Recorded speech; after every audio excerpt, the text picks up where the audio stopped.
O Alexandre de Moraes está correndo muito mais risco do que apenas perder o seu visto de entrada nos Estados Unidos, mas de fato sofrer as sanções OFAC, que tem um apelido de sepultura, né?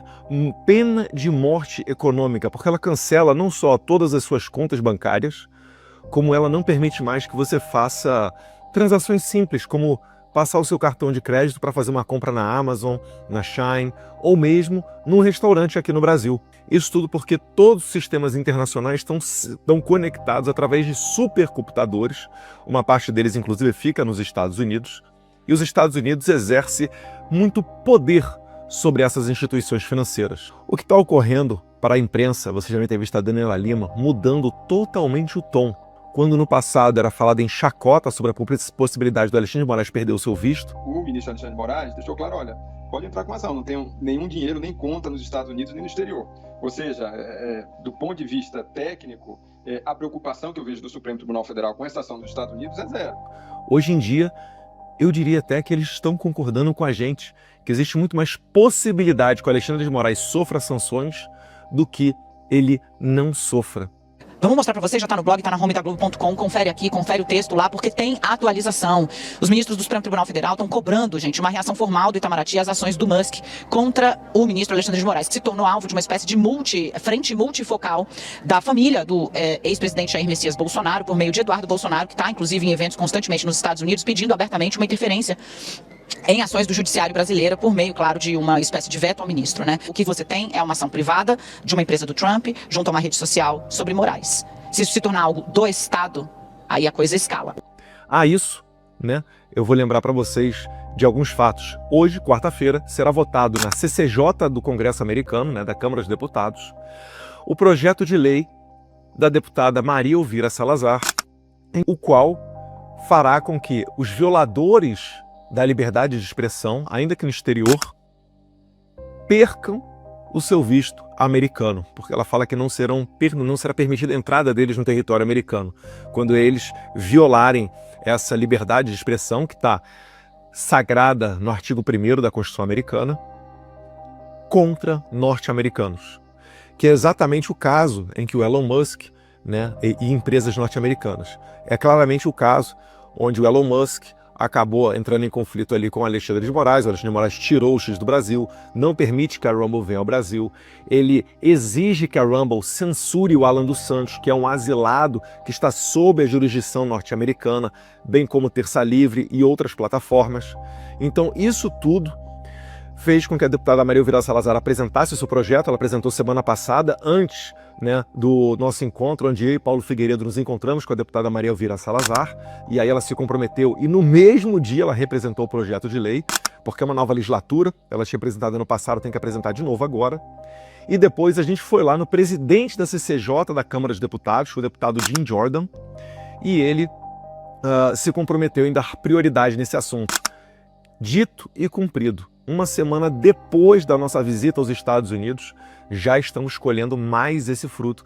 E Deus quiser, será aprovado hoje na CCJ, assim como foi na legislatura passada. Depois disso, o projeto fica pronto para ir para o plenário e aí nós vamos solicitar humildemente ao presidente da casa, né, o deputado Mike Johnson, para que ele paute esse projeto seja aprovado. E tem muita chance de ser aprovado, porque esse tipo de pauta nos Estados Unidos, sobre liberdade de expressão, liberdade de imprensa, liberdades individuais, e mesmo a segunda emenda que fala sobre a liberdade de você ter armas para legítima defesa e para lutar contra um Estado tirânico, todo esse pacote de liberdades remete à fundação dos Estados Unidos, remete ao final do século XVIII, remete a George Washington e os pais fundadores da América.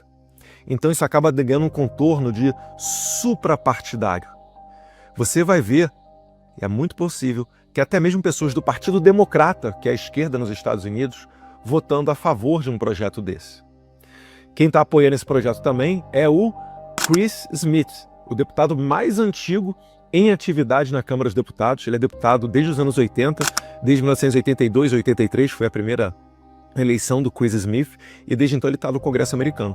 O Chris Smith, ele é o grande líder que aumentou a extensão de aplicação da chamada Lei Magnitsky.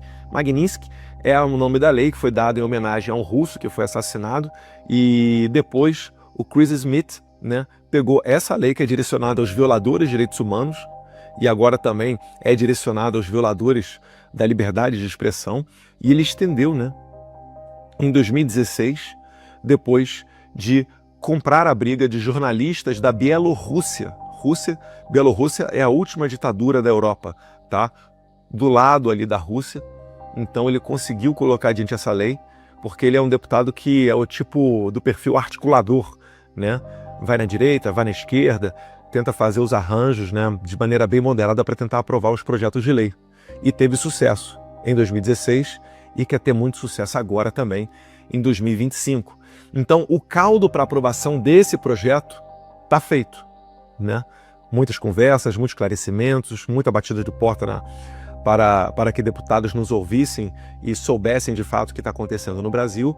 Só que, ainda assim, mais do que isso agora, aprofundando o tema, nós temos uma novidade muito interessante, que é o principal conteúdo para fazer a imprensa, os porta-vozes do regime, começarem a se tremer.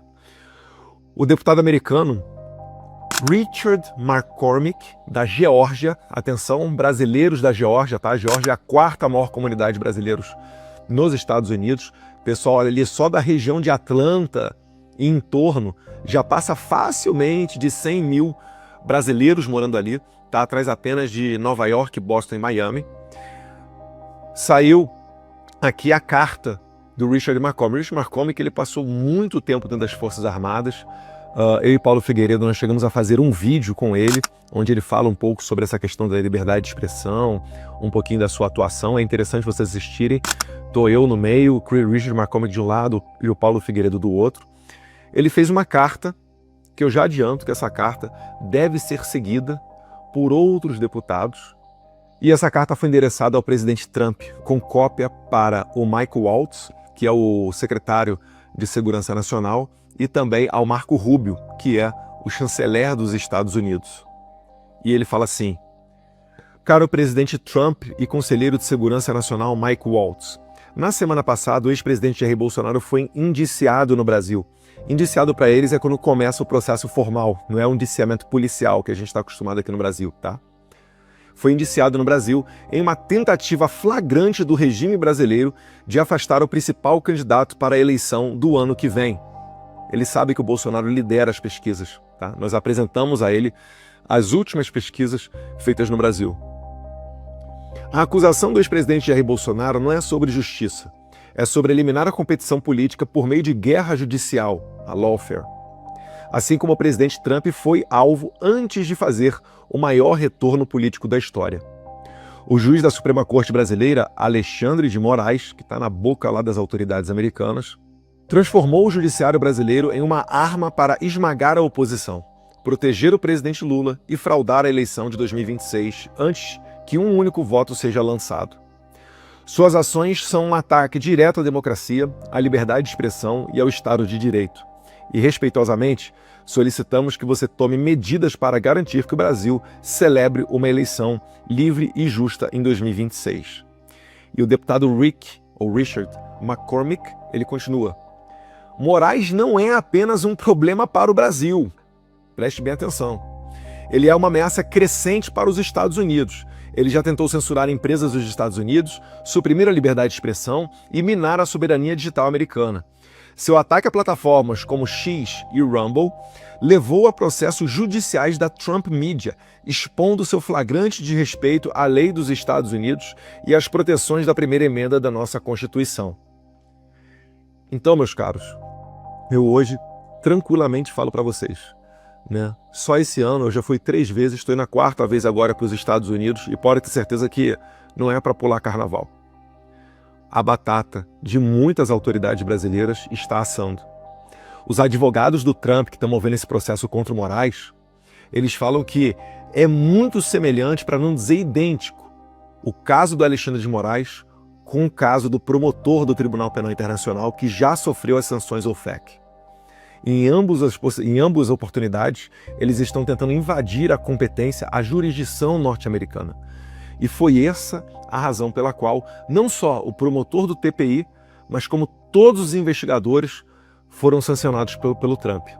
Quando você toma uma sanção ao FEC, você perde seu cartão Visa, Mastercard, American, você perde o seu visto de entrada nos Estados Unidos, que aliás com visto americano você entra em vários outros países, como por exemplo o México, porque os sistemas migratórios internacionais eles conversam entre si, então quem tem problema para entrar nos Estados Unidos vai ter problema para entrar em outros países, dentre várias outras questões. E relembro aqui, caso alguém ainda não saiba, o sancionado, qualquer pessoa que ele venha porventura a contratar, a comercializar, qualquer banco que venha abrir uma conta bancária para ele, fica sob o risco de ter as mesmas sanções impostas contra ela. É por isso que fala, né, que a pena de morte financeira, e não seria apenas para Alexandre de Moraes, mas também para boa parte, se não a totalidade, da equipe de investigadores da Polícia Federal que estão debaixo do Alexandre de Moraes cumprindo as suas ordens ilegais.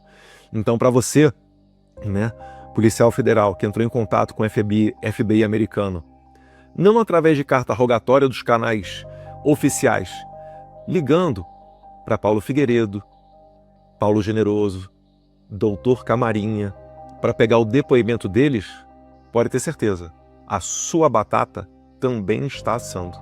E além do mais, você que está envolvido no caso da inserção falsa, né, a suposta, vamos dar o benefício da dúvida, né?